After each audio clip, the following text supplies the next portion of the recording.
Assalamualaikum warahmatullahi wabarakatuh. Selamat pagi sahabat Tagana dimanapun Anda berada.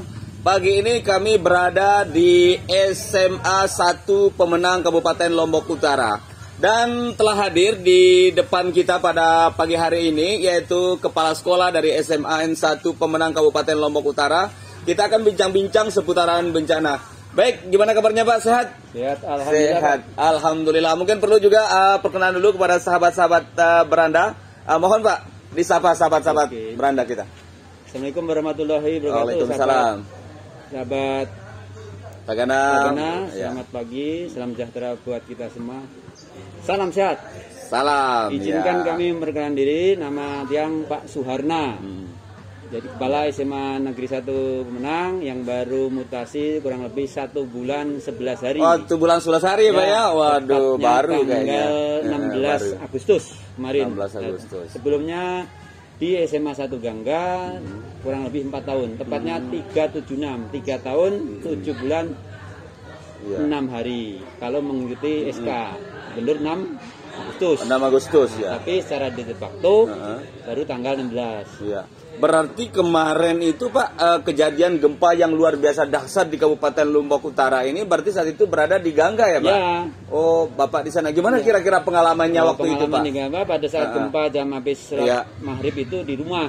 Di rumah Itu memang kayak kiamat itu Pak. Waduh, luar biasa. Kiamat, ya. Jadi luar biasa. rumah saya di lantai 2 itu semua genteng runtuh kan.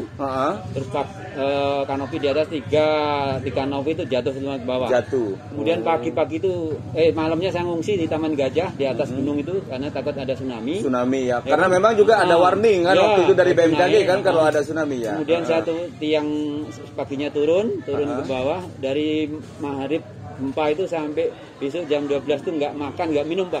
Aduh. Saya dengan istri 1 anak 3 naik ke atas gunung terus turun itu dapat makan tuh sekitar jam 1 siang Pak. Jam 1 siang baru makan dari kejadian maghrib. Dapat makan siang itu bantuan dari Mataram turun itu nasi bungkus. Nasi bungkus dengan ya. lauknya mie instan. Ya dengan air minum itu luar biasa.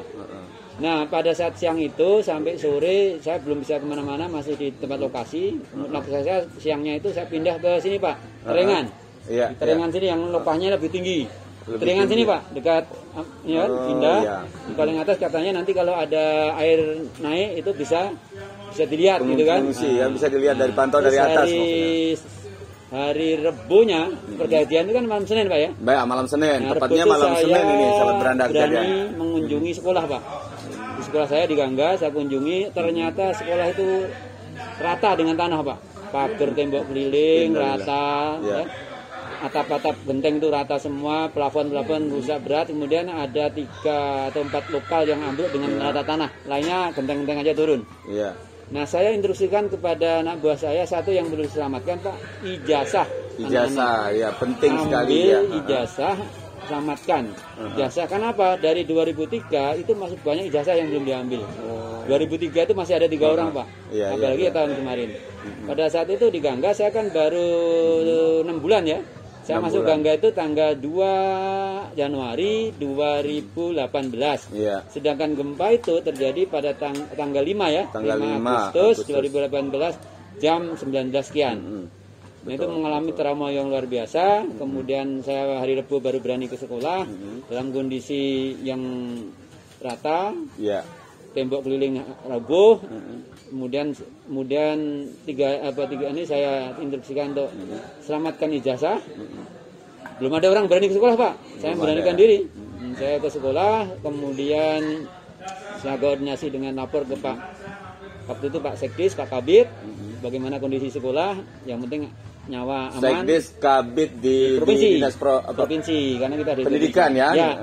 Karena pada dasar itu yang penting nyawanya terselamatkan. Ada anak kita, anak SMA 1 Gangga yang kerjatuhan tembok keliling tembok di rumahnya.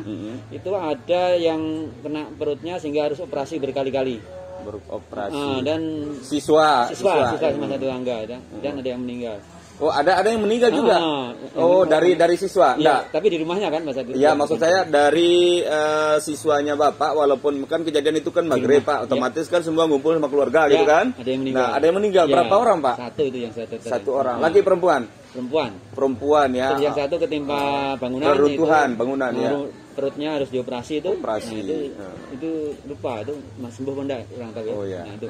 Nah, kemudian selanjutnya kita mengevakuasi ya alat-alat yang perlu diselamatkan.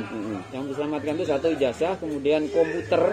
Komputer itu semua keruntuhan dengan bangunan, plafon dan genteng. Ya. Itu kita ajak gotong royong, nggak ada yang berani. Akhirnya datanglah itu di SMA Gangga, tempatnya home base-nya bantuan dari Jawa itu. Oh iya. TNI. Ya. TNI ya. TNI berapa peleton itu nginep di sana. Ya, home base-nya di Gangga waktu itu. Lapangannya luas kan? Ada barak-barak itu kan? Iya, iya. Nah, itu nginep di sana. Saya minta tolong bantuannya untuk menyelamatkan komputer-komputer, alat-alat listrik itu dikumpulkan dalam satu kelas, kemudian ditutup dengan terpal. Nah, sekolahnya dulu rata apa ya? Tidak rata, masih yang rata ya?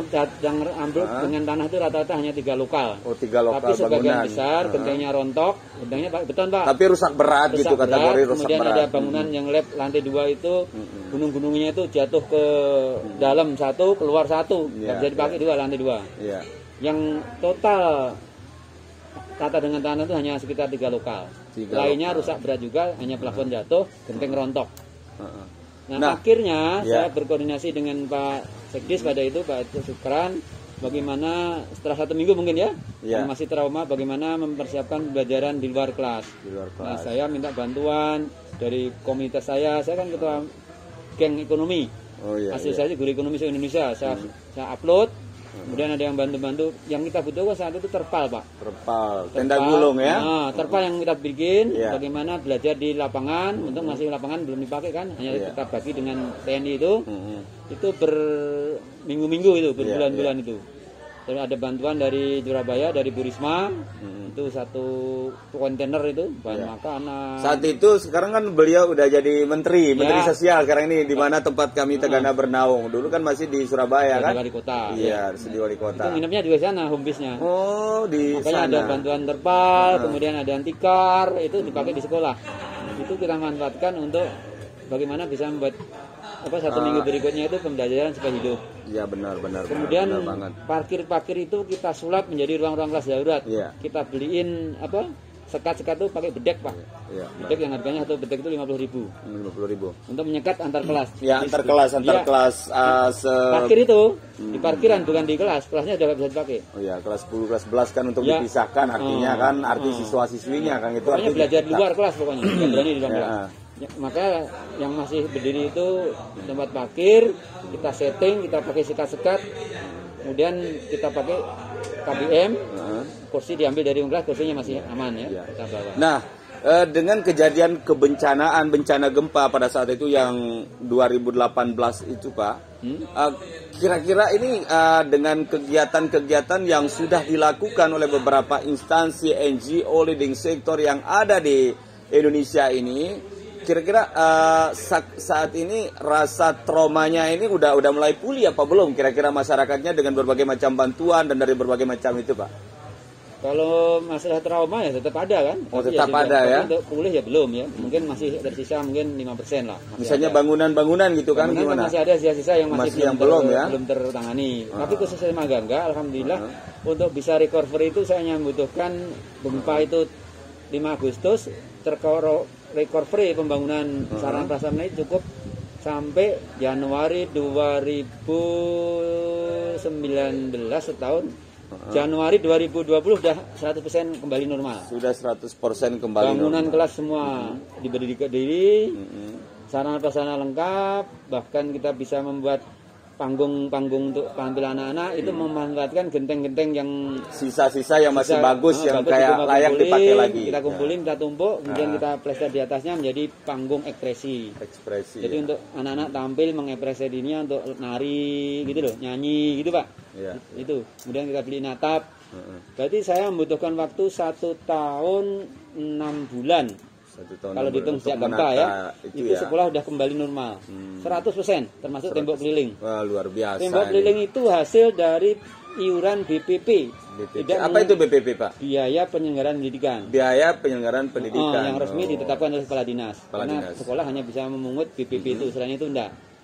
Bisa memanfaatkan dana itu, kita bisa memagar pagar keliling dengan bataku itu seluas panjang itu 500 meter. Baik, terkait dengan kegiatan kami ini Pak, karena mungkin pengalaman dengan kesigapan dari leading sektor kami, Dinas Sosial Provinsi Nusa Tenggara Barat bersama Kementerian Sosial Republik Indonesia hadir dalam hal pengalaman kebencanaan yang terjadi di Indonesia ini. Ini bagian dari semacam edukasi bencana, Pak. Kita adakan kegiatan Tagana Masuk Sekolah. Kira-kira menurut Bapak, gimana kira-kira kegiatan yang kami laksanakan di sekolah saat ini di baru sekian bulan kan Pak ya, di SMA 1 Gangga ini kan? 1 Gangga lagi, 1 pemenang. Ya, 1 bulan 11 hari. 11 hari kan? Ya. Gimana kira-kira ini terkait dengan ini? Mudah-mudahan ini bisa menjadi menjadi yang kita terapkan ini, kegiatan ini bisa menambah kesiapsiagaan daripada siswa ataupun masyarakat di sekitar di lingkungan di mana siswa itu berada. Kira gimana menurut Pak dengan kegiatan ini, Pak? Dengan kegiatan yang dilaksanakan oleh Tagana itu, kami selaku pimpinan SMA 1 Menang menyambut dengan baik dan luar biasa. Jadi kita harus memberikan edukasi karena di Lombok itu termasuk daerah yang rawan bencana, perlu diedukasi. Jadi saya mengucapkan terima kasih kepada Tagana yang telah hadir di sekolah-sekolah untuk memberikan edukasi bagaimana kita harus tidak bisa lari dari bencana, kita tetapi harus bersahabat kan, minimal harus tahu bersahabat bagaimana kalau ada bencana. Benar. Itu penting. Cuma yang perlu kami usulkan itu jangan hanya terbatas teori, bila perlu langsung praktek. Bagaimana terjadi bencana. Misalnya hanya sebatas teori dan langsung praktek. Wah, berat ini. Misalnya sekarang ada gempa, anak-anak di dalam kelas. Apa yang harus dilakukan? Kan anak-anak harus lari ke titik kumpul kan? Titik kumpul, lindungi kepala dulu bagaimana? Misalnya dengan menggunakan kursi atau bagaimana kita harus di bawah meja, kalau di meja seperti itu kan? Bagaimana prakteknya? Jadi memang Pak gitu, itu ending output dari yang kami laksanakan ini, Tagana Masuk Sekolah ini, kita akan memetakan jalur evakuasi itu biografi sekolah, kemudian kita akan membuat SOP, kita juga akan membuat struktur siswa siaga di SMA 1 Pemenang ini. Dan ini insya Allah bukan akhir dari pertemuan kita. Dan kemarin ada beberapa sekolah juga mengadakan harapannya sama seperti Bapak kemarin di Lombok Barat, Lombok Kota Mataram sama. Dan siswa-siswa yang sudah kita latih ini dalam kegiatan ini harapannya ada tindak lanjut. Misalnya nanti kita ada kegiatan Jambore Siswa Siaga se-NTB. Artinya kegiatan ini kami sekolah-sekolah yang sudah TMS akan masuk dalam database Sahabat Tagana. Membentuk siswa siaga bencana. Nah, sebagai slogan Gubernur Provinsi Nusa Tenggara Barat, sekolah siaga NTB tangguh, mantap, NTB gemilang, kan begitu? Ya, siap. Baik sahabat beranda, karena kita berada di ujung acara pada kegiatan podcast kali ini, mungkin perlu ada testimoni yang dari pihak sekolah kepada para sahabat beranda yang sudah mengikuti kami pada pagi hari ini. Silakan Pak. Ya, terima kasih. Jadi pada sahabat Tagana ya. Saya ucapkan terima kasih. Jadi program Anda sangat bagus, perlu ditingkatkan lagi, dan yang perlu ditingkatkan lagi jangan hanya teori tapi langsung praktek. Bagaimana siaga untuk kita bersahabat dengan bencana sehingga kita bisa meminimalisir risiko apabila terjadi bencana, karena NTB terutama Lombok masuk daerah rawan bencana. Intinya kita harus siap dan waspada. Gitu aja. Terima kasih. Baik, terima kasih sahabat beranda. Kita sudah berakhir kegiatan podcast pada kali ini. Semoga ini bermanfaat buat sahabat-sahabat beranda dimanapun Anda berada yang sudah mengikuti kami ataupun bagi kami relawan-relawan kemanusiaan Taruna Siaga Bencana Indonesia, wabil khusus Tagana Provinsi Nusa Tenggara Barat. Tetap semangat pagi. Are you ready? Yes. Assalamualaikum warahmatullahi wabarakatuh.